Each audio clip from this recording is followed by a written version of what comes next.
ನಮಸ್ತೆ, ಕಲೆಗೂಡಿಗೆ ಸ್ವಾಗತ. ಇವತ್ತು ಹಲಸಿನ ಗುಜ್ಜೆಯಿಂದ ಹುಡಿ ಪಲ್ಯ ಮಾಡುವುದು ಹೇಗೆ ಅಂತ ನೋಡುವ. ಹಲಸಿನ ಗುಜ್ಜೆಯನ್ನು ಮೊದಲು ಹೆಚ್ಚಿಕೊಳ್ಬೇಕು. ಇದನ್ನು ಒಂದು ಪಾತ್ರೆಗೆ ಹಾಕಿ ಸ್ವಲ್ಪ ನೀರನ್ನು ಹಾಕಿ, ಹಾಗೆ ಸ್ವಲ್ಪ ಎಣ್ಣೆಯನ್ನು ಹಾಕಿ ಉಪ್ಪನ್ನು ಹಾಕಿ ಬೇಯಿಸಿ.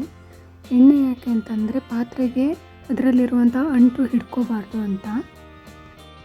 ಬೆಂದ ಗುಜ್ಜೆಯನ್ನು ಚಿಕ್ಕ ಚಿಕ್ಕ ಹೋಳಾಗುವಂತೆ ಸ್ಮ್ಯಾಶ್ ಮಾಡಿಕೊಂಡು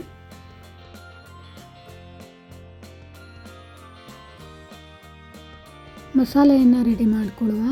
ಅರ್ಧ ಸ್ಪೂನ್ ಎಣ್ಣೆಯನ್ನು ಹಾಕಿ 1 ಸ್ಪೂನ್ ಸಾಸಿವೆ, 1 ಸ್ಪೂನ್ ಕಡಲೆಬೇಳೆ, 1 ಸ್ಪೂನ್ ಉದ್ದಿನಬೇಳೆ, ಹಾಗೆ 1 ಸ್ಪೂನ್ ಜೀರಿಗೆ, 1 ಸ್ಪೂನ್ ಕೊತ್ತಂಬರಿ ಹಾಗೂ ಖಾರಕ್ಕೆ ಬೇಕಾದಷ್ಟು ಮೆಣಸನ್ನು ಹಾಕಿ ಹುರಿದುಕೊಳ್ಳಿ. ಸ್ವಲ್ಪ ತಣ್ಣಗಾದ ನಂತರ ಅದನ್ನು ತರಿಯಾಗಿ ರುಬ್ಕೊಳ್ಳಿ. ಮತ್ತು ಅದಕ್ಕೆ ತೆಂಗಿನಕಾಯನ್ನು ಸೇರಿಸಿ ರುಬ್ಬುವಾಗ ನೀರನ್ನು ಹಾಕೋದು ಬೇಡ. ಒಂದು ಬಾಣಲೆಗೆ 2 ಸ್ಪೂನು ಎಣ್ಣೆ, 1 ಸ್ಪೂನ್ ಸಾಸಿವೆ, 1 ಸ್ಪೂನ್ ಉದ್ದಿನಬೇಳೆ, 1 ಸ್ಪೂನ್ ಕಡಲೆಬೇಳೆಯನ್ನು ಹಾಕಿ, ಹಾಗೆ ಈರುಳ್ಳಿಯನ್ನು ಹಾಕಿ ಸ್ವಲ್ಪ ಕಂದು ಬಣ್ಣ ಬಂದ ನಂತರ ರುಬ್ಬಿಟ್ಟಂತಹ ಮಸಾಲವನ್ನು ಸೇರಿಸಿ ಹುರಿಯಿರಿ.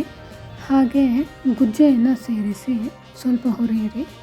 ಉಪ್ಪು ಹುಳಿಯನ್ನು ಸೇರಿಸಿ ಸರಿಯಾಗಿ ಮಿಕ್ಸ್ ಮಾಡಿ ಗುಜ್ಜೆಯ ಹೋಳುಗಳು ಬಿಸಿಯಾಗೋ ತನಕ ಹುರಿದ್ರೆ ಪಲ್ಯ ರೆಡಿ ಆಗುತ್ತೆ.